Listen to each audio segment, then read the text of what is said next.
ఇక్కడున్న ప్రతి ఒక్కళ్ళకి పేరు పేరున మరొకసారి నమస్కారాలు తెలియజేసుకుంటున్నాను. నిన్ననో మొన్ననో ఒక చోట ఒక చిన్న విషయం విన్నాను, అది మీతో షేర్ చేసుకుంటాను ఈ రోజున. దేవుడు ఒకళ్ళని రాజు చేయాలనుకుంటే గనక డైరెక్ట్ గా కిరీటాన్ని తెచ్చిపెట్టాడట. ముందు ఆ వ్యక్తికి ఒక యుద్ధాన్ని ఇస్తాడట. ఆ యుద్ధాన్ని నువ్వు ఎంత ధర్మబద్ధంగా చేస్తున్నావన్న దాన్ని బట్టి ఆ దేవుడు నీకు తోడుగా ఉండి అండగా ఉండి నిన్ను రాజును చేసి ఆ తర్వాత నీకు కిరీటాన్ని అప్పచెప్తాడట. ఈ రోజున మన అధినేత శ్రీ వైఎస్ జగన్మోహన్ రెడ్డి గారిని రాజుని చేయడానికి ఆయన అధ్యక్షతన మనందరం కూడా ఆ ధర్మ యుద్ధాన్ని చేస్తున్నాము.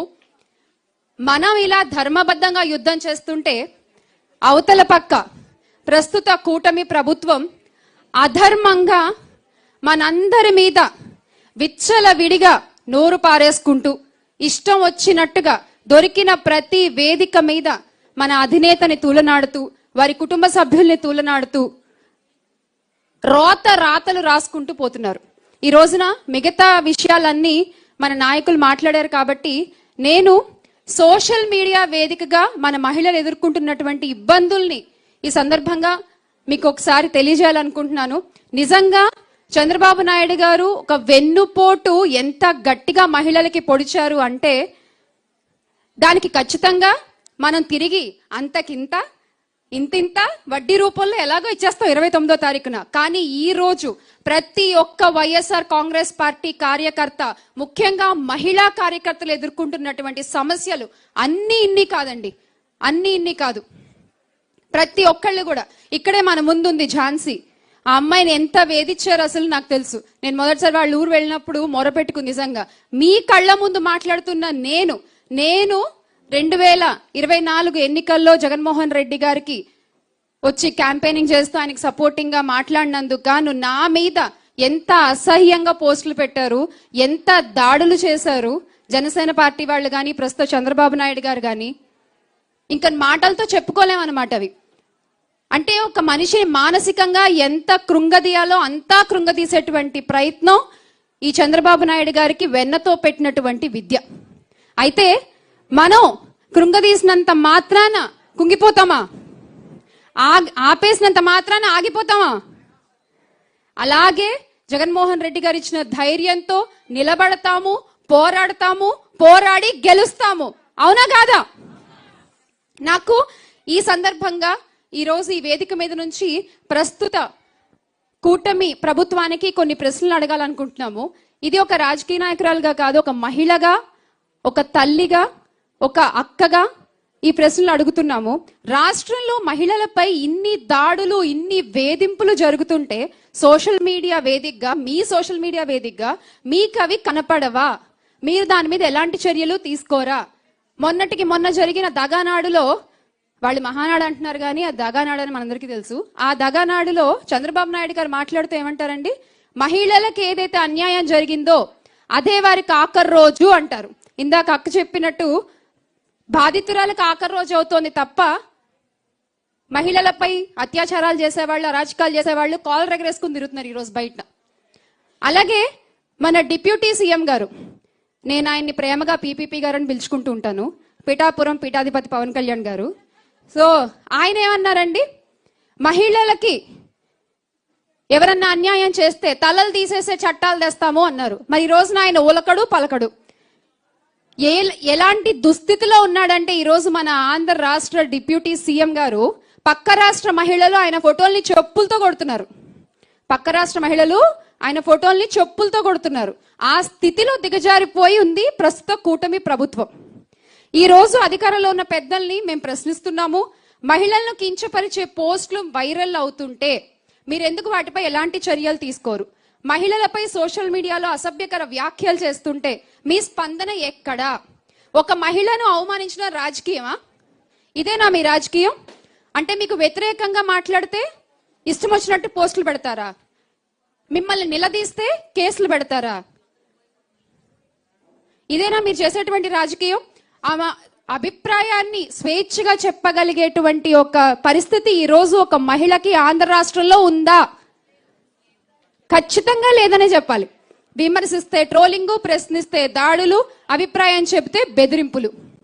ఇక ఒక బ్యాచ్ ఉంటుందండి, ఇది social psycho batch of TDP అన్నమాట. వీళ్ళకి వేరే పనే ఉండదు. మన వాళ్ళు, మన కార్యకర్తలు, మన మహిళా నాయకుల ఫోటోల్ని మార్ఫింగ్ చేయడం, డీప్ ఫేక్ వీడియోలు పెట్టడం, మనం ఒక పోస్ట్ పెట్టగానే దాని కింద వల్గర్ కామెంట్స్, అసలు ఇంకా మనం మాట్లాడుకోలేని విధంగా ఎన్ని వల్గర్ కామెంట్స్ పెడతారంటే అదే పని వాళ్ళకి పొద్దున్న లేచిన దగ్గర నుంచి. మనం అడిగే ప్రశ్నకి వాళ్ళ దగ్గర సమాధానం ఉండదు. తిరిగి మనల్ని ట్రోల్ చేస్తూ మార్ఫింగ్ వీడియోలు పెట్టి, పిక్చర్స్ పెట్టి, ఇది జగన్మోహన్ రెడ్డి గారి కుటుంబ సభ్యులకి కూడా ఇలాగే చేస్తున్నారు. జగనన్న మీద ఇలాగే డీప్ ఫేక్ ఇమేజెస్ సర్క్యులేట్ చేస్తూ ఉంటారు. భారతమ్మ గారి మీద ఇలాగే సర్క్యులేట్ చేస్తూ ఉంటారు. గత కొన్ని రోజులుగా దివంగత నేత వైఎస్ రాజశేఖర్ రెడ్డి గారి క్యారెక్టర్ ని కూడా అసాసినేట్ చేస్తూ, ఆయన మీద నిందలు వేస్తూ, మీకెంత ధైర్యం ఉంటే బతికున్నోళ్ళకి ఎలాగో మీరు విలువివ్వరు, మీకు చేత కాదు, చనిపోయిన మహానుభావులపై కూడా పడేయడమేనా? వాళ్లపై కూడా అబద్ధ ప్రచారాల? ఒక్కసారి మా వైఎస్ఆర్ కాంగ్రెస్ పార్టీ కార్యకర్తలు తలుచుకుంటే మీ టీడీపీ ఆఫీస్ ఉంటుందా? ఈ రోజు ఉదయం కూడా నంద్యాలలో రాజశేఖర్ రెడ్డి గారి విగ్రహాన్ని పగలగొట్టారు, తల తీసేసి ఓన్లీ బాడీని అక్కడ పెట్టారు. ఇలాంటి రాజకీయాలు మీరు చేసేది? మన ముందే ఉదాహరణగా రజనమ్మ ఉన్నారు. ఎంత ట్రోలింగ్ ఫేస్ చేశారు రజనమ్మ, ఎంతగా వేధిస్తారు ఆవిడ్ని, ఎన్ని మాటలు మాట్లాడతారు. కానీ మీరెంత మాట్లాడినా ఎక్కడ తొణకని బెణకని అలాంటి డైనమిక్ లీడర్స్ వైఎస్ఆర్ కాంగ్రెస్ పార్టీలో ఉన్నారు.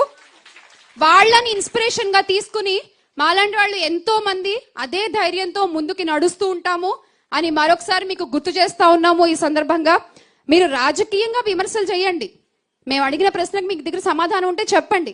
అంతేగాని కుటుంబాలని ఇన్వాల్వ్ చేస్తూ, మహిళల్ని వ్యక్తిత్వ హననం చేస్తూ, ఇదా మీరు చేసేటువంటి నీచపు రాజకీయం, చిల్లర రాజకీయం. ఒకటి గుర్తుపెట్టుకోవాలి మీరందరూ కూడా, పదవులు శాశ్వతం కావు, అధికారాలు శాశ్వతం కావు, కానీ ప్రజల తీర్పు మాత్రం ఖచ్చితంగా 2029లో ఎలా ఉంటుందో మీరు చూడబోతున్నారు. అధికారంలో ఉన్నప్పుడు సంక్షేమం, అభివృద్ధి గురించి మాట్లాడిన మా నాయకులు జగన్మోహన్ రెడ్డి గారు ప్రతిపక్షంలో ఉండి ప్రతిరోజు ప్రజా సమస్యలపై పోరాడుతూనే ఉన్నారు, మిమ్మల్ని ప్రశ్నిస్తూనే ఉన్నారు. దానికి మీ దగ్గర సమాధానాలు ఉండవు. కానీ మా మహిళల గురించి మాట్లాడతారు, మా మహిళా నాయకుల గురించి సోషల్ మీడియా వేదికగా ఇష్టం వచ్చినట్టు ట్రోల్స్ చేస్తారు మీరు. ఈ ప్రశ్నలు ఏవైతే అడుగుతున్నామో అవి వ్యక్తులపై కాదు, మా ప్రశ్నలు మీ బాధ్యతలపై. మీరు అంటూ ఉంటారు కదా, టీడీపీ నాయకులు అంతా కూడా మేము ప్రతిరోజు మా సోషల్ మీడియాని టాప్ టు బాటమ్ మేము ఫాలో అవుతూ ఉంటాము అని. మరి మహిళల మీద, మా మహిళా నాయకుల మీద ఇంత నీచంగా చేసేటువంటి పోస్టులు, మా కార్యకర్తల మీద పెట్టేటువంటి మార్ఫింగ్ ఇమేజెస్, వీడియోస్ మీ టైం లైన్ లో కనిపించవా? మీ స్క్రీన్ మీద కనబడవా? ఇక కేసులు, గత 2 సంవత్సరాలుగా సోషల్ మీడియా కేసులే 330కి పైగా పెట్టారు. సోషల్ మీడియా వేదికగా ఎవరైతే మన వైఎస్ఆర్ కాంగ్రెస్ పార్టీకి ఇంక్లైన్డ్ గా ఉంటారో, సానుభూతి పరులుగా ఉంటారో వాళ్ళందరి మీద, మహిళలని లేదు, చదువుకునే పిల్లలని లేదు, టీనేజర్స్ ఎవరైతే జగనన్నకి ఫరగా మాట్లాడతారో వాళ్ళ మీద కేసులు, 338 కేసులు. మీరు మళ్ళీ శాంతి భద్రతలు అంటూ మాట్లాడుతూ ఉంటారు. సైబర్ క్రైమ్ లో ఎన్ని కేసులు నమోదయ్యో తెలుసా అండి చంద్రబాబు నాయుడు గారు మీకు? గత 2 సంవత్సరాల్లో సిఐడి సైబర్ క్రైమ్ లో 28,000కి పైగా కేసులు నమోదయ్యాయి. ఒక్కటి కూడా మీరు యాక్షన్ తీసుకోలేరు, ఒక్కటి కూడా. ఇది మీరు రాష్ట్రానికి పొడిచిన వెన్నుపోటు. రాష్ట్రంలో ఉన్న శాంతి భద్రతలపై మీరు తీసుకున్నటువంటి చర్య ఏంటయ్యా అంటే గుండు సున్నా. రోజు పాలన గురించి పెద్ద పెద్ద కబుర్లు చెప్తారు, పెద్ద పెద్ద మాటలు మాట్లాడతారు. కానీ మహిళా రక్షణ విషయంలోనే మీరేం చేయలేనప్పుడు అసలు మీ ప్రభుత్వం ఉంటే ఏంటి, ఊడితే ఏంటంట నేను. ఒక మహిళకి నువ్వు ధైర్యాన్ని కల్పించలేనప్పుడు నీ ప్రభుత్వం ఉంటే ఏంటి, ఊడితే ఏంటి? నిజంగా ఈ రోజున ఇక్కడ చేరినటువంటి మహిళా మండలందరికీ కూడా ఒక విజ్ఞప్తి చేసుకుంటున్నాము. నేను ఎప్పుడో ఒకటి నమ్ముతాను, మౌత్ పబ్లిసిటీ అని. ఆ మౌత్ పబ్లిసిటీ అనేది మన మహిళలను చాలా బాగా చేయగలం. ఒకళ్ళని దింపాలన్నా మహిళల వల్లే అవుతుంది, ఒకళ్ళని రాజ్యాధికారం చేసి కూర్చోపెట్టాలన్నా అది మహిళల వల్లే అవుతుంది. ఖచ్చితంగా ఇక్కడున్న ప్రతి ఒక్కళ్ళు కూడా చంద్రబాబు నాయుడు చేసినటువంటి అరాచకాల్ని, అన్యాయాల్ని, దుర్మార్గాల్ని ప్రతి ఒక్కళ్ళకి అర్థమయ్యేలాగా విడమర్చి చెప్పే ప్రయత్నం చేయండి. మీ నుంచి అది మొదలయ్యి ప్రతి ఒక్క గడపకి ఆయన చేసినటువంటి వెన్నుపోటు చేరాలి. ఈ విధంగా మనం ఈ గత 2 ఏళ్ళు ఈయన చేసినటువంటి అన్యాయాల్ని ప్రజలకి తెలిసేలా ప్రయత్నం చేద్దాము అని మరొకసారి మీకు గుర్తు చేసుకుంటూ, ఇది ఈ రోజు ఈయనకి అలవాటైనది కాదు. ఇప్పుడంటే సోషల్ మీడియా వచ్చింది కాబట్టి ఇలా చేస్తున్నారు. అప్పట్లో లక్ష్మీపార్వతి గారిపై కార్టూన్లు వేయించి ఈనాడు పేపర్ ఆధారంగా ఎంత అసభ్యకరంగా పోస్టులు పెట్టారో మనందరం కూడా తెలుసు. దీన్ని ఖచ్చితంగా మనం అడ్డుకోవాలి. నాయకులు ఎంతమంది అయినా ఉండొచ్చు, కానీ జగన్ నాయకుడు మాత్రం ఒక్కడే. అది ఒక మన వైఎస్ జగన్మోహన్ రెడ్డి గారు మాత్రమే. ఖచ్చితంగా ఈ ధర్మ యుద్ధాన్ని మనం ఇలాగే ముందుకు తీసుకెళ్దాము. మళ్ళీ మన జగన్మోహన్ రెడ్డి గారిని రాజుని చేసి కూర్చోబెడదాము. ఇది మహిళలందరం కూడా తీసుకోవాల్సినటువంటి ఒక ప్రమాణంగా మిమ్మల్ని అందరినీ రిక్వెస్ట్ చేస్తూ, జోహార్ YSR, make Andhra great again with Jagan అన్న. జై జగన్.